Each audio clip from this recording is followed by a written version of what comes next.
The Commonwealth Bank today pleaded guilty to 87 criminal charges of mis-selling life insurance products and agreed to repay customers $12 million.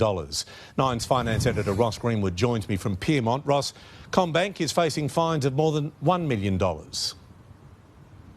Yeah, it certainly is, Pete, and indeed these actions relate to the bank in 2014 cold calling customers to buy life insurance. But the bank now admits that those calls were illegal in breach of anti-hawking legislation. Now, right now, the bank faces a maximum fine of $1.8 million, plus also says it will repay some 12,000 customers, or rather 30,000 customers, $12 million in a separate but related action. Penalties obviously have an effect, but ultimately it's reputation that is going to be most important. But these illegal sales tactics, Peter, are not the only phone calls that get our banks into trouble.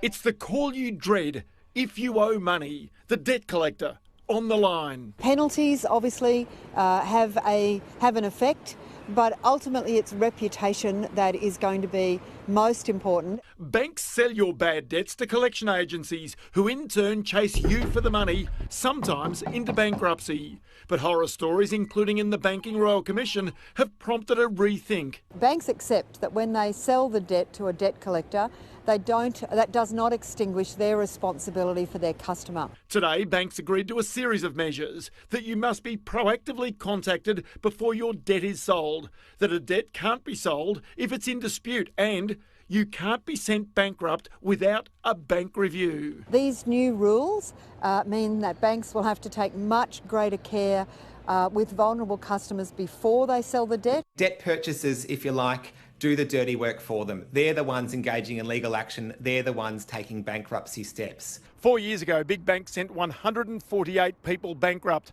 Last year, with the Royal Commission in full swing, just 9. But last year, just one debt collector, Lion Finance, sent 512 people bankrupt. Banks and debt buyers are very keen to speak with the consumers to resolve their financial problems. Right now, you can be sent bankrupt for as little as $5,000. That's recommended to be lifted to $50,000. The government says it will review the idea. The threshold for bankruptcy is set way too low at $5,000. But debt collectors say $50,000 is too high. An individual that owes multiple people $5,000 to $10,000 won't necessarily know that the person has got a lot of debts. Ross Greenwood, 9 News.